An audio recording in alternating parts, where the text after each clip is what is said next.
My name is Vanita. I'm a pre-seed founder of a SaaS platform called Advance Now, and today is day 3 of the founder series. One of the most important things, which honestly it was pivotal for me in this journey, and that is identity. I think whenever you start something, you're so excited about the idea, you want it to just happen.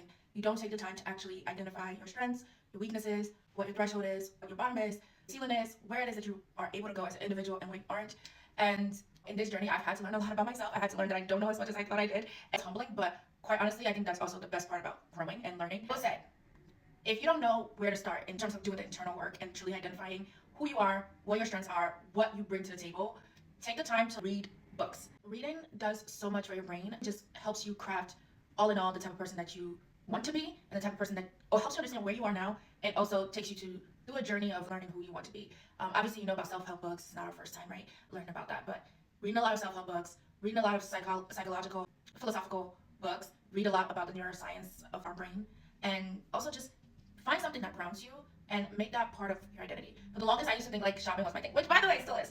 But I think I find more value in playing tennis or doing other things. And these are things that I find to be non-negotiables. And you need to be able to find those things because when you embark on this journey, your whole life will become the journey. And you need to find things that can help you pull away from these things and help you just sort of think outside the box. You need to find that disconnect.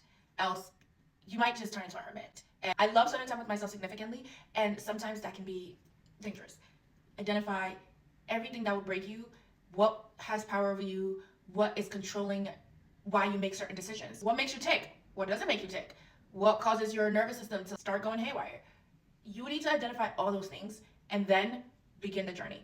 Fine, just because you identify those things doesn't also mean that it won't change down the line. It definitely will, because you can conceptualize a situation or scenario and you can think that you will act this way in that situation. But then when the situation actually presents itself with all the nuances, with all the different emotions and personalities, that you might not actually handle things the way that you thought you would. And that is part of being human. And you learn from different scenarios as they come up. But just let be your bottom line, right? A good bottom line would be to have integrity. A good bottom line would be to always be an honest person. A good bottom line would be to choose what's best for not only yourself, but others, right? A bad bottom line would be a narcissist or people with the dark triads. You just don't want to be that person.